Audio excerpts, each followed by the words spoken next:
Okay, so in this video, I'm going to show you how to use all these materials to create your abstract magazine sculpture. You need your magazine, scissors, something round, a dowel, and your glue. It is not, in fact, nail polish. I'm going to move these out of the way and get started showing you how to set up your paper sheets. So I'm just going to grab some random pages here. I'm telling you guys to pick 10 pages that you like. If you have a big thick one like this, you can just pull the pages off the binding and just, pull the glue off. Otherwise, you might have to cut them close to that binding edge if they're stapled in. Don't mind my hands here. I don't remember what I was trying to say. Moving that out of the way, I just grabbed a few sheets. You can do up to 10 at a time with very little problem. The scissors start to struggle at that point, but right now we're folding it into thirds. So to do that, you make it so the left half and the right half look like they're even. You can either hold your fingers up to it to measure it, you can measure it actually with a ruler, but it doesn't have to be perfect, just so long as they're about that wide. Then I'm going to crease it, running fingers down and flip it over, and then we're going to fold that other side back in to that first crease and that first fold. And again, crease it. This is making a mark and a place for my scissor to follow. Now you have a tri-fold. Alright, so at this point you're ready to cut it. And this, again, doesn't need to be perfect.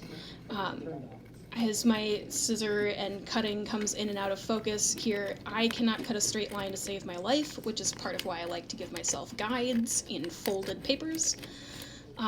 The key thing is that you don't want rips along the edges. You want the edges to be fairly intact. Rips will cause weird little disturbances when you're starting to roll these, but it's okay if they're a little jaggedy because your cutting isn't quite perfect.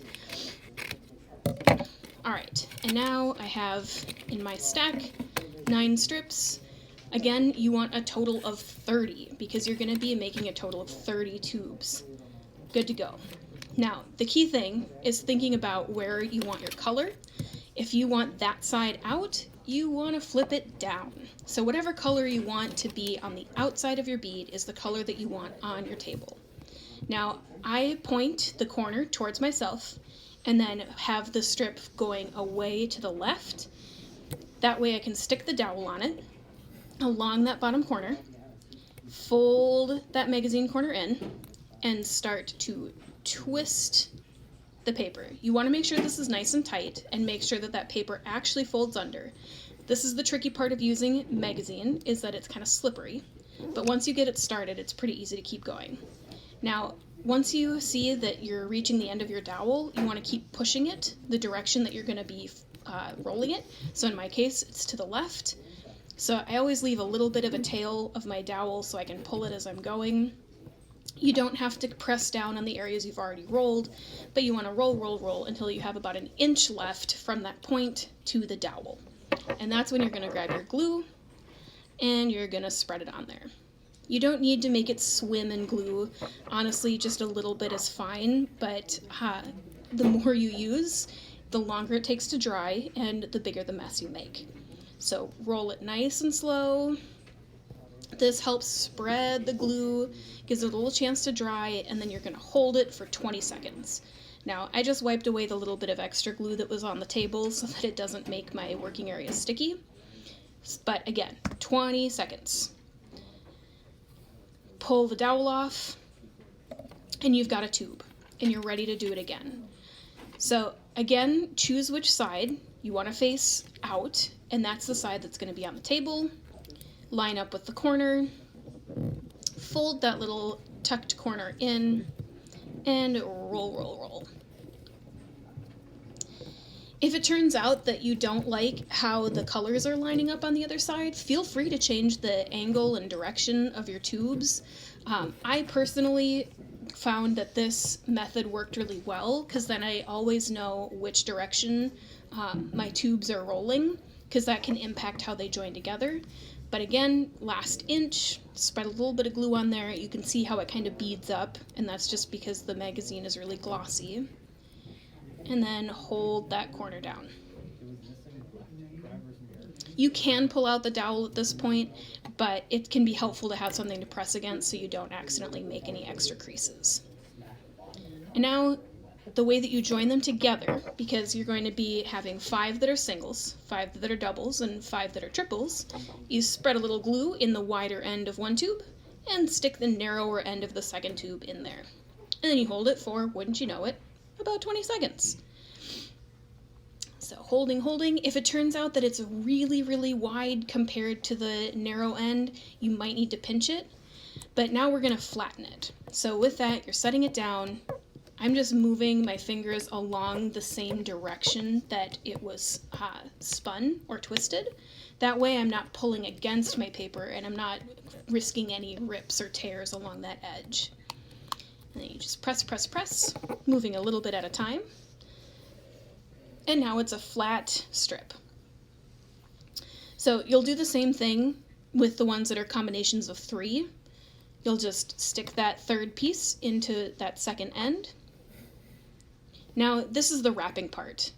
And for this one, you're choosing, again, which part you want to be towards the outside and which part you want to be towards the inside. You're going to wrap it tight up against that edge. And you're going to pull it tight just like you did with the dowel, but this time along your round thing. So this one is a AAA battery. My earlier examples were AA batteries. You can use markers, you can use pens, you can use pretty much anything, just so long as you can pull it off.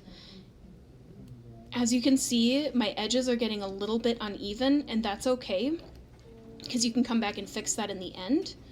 But you're going to keep rolling until you have about 1 inch to 2 inches. I held my finger up there as a measurement that, like, you don't want it to be any longer than that, just so it'll stay nice and tight. And then you roll, and you press it on there. And again, at this point, you can take it off, but if you have your thing in the middle, it gives you a pressure point to like press against and really keep it nice and tight together until it dries. So 20 seconds is a good amount of time. I'm pulling it off, and now at this point you can kind of pinch it back together to make sure that it's a really solid, complete puck. Now at this point you can just leave it and it's ready to go, or you can take your glue and paint over one of the exposed edges to help seal it. But the other thing I'm going to show you is another way you can use a battery and use it as a straight-edged piece. Now this one is using a single length, whereas the last one was a double length. But I'm making sure to really crease those corners so I get that kind of square 90-degree angle. Wrapping it around. And now my tail is really short, so I'm letting that last part come undone, spreading my glue, and then I'm going to fold it back up once I finish that glue.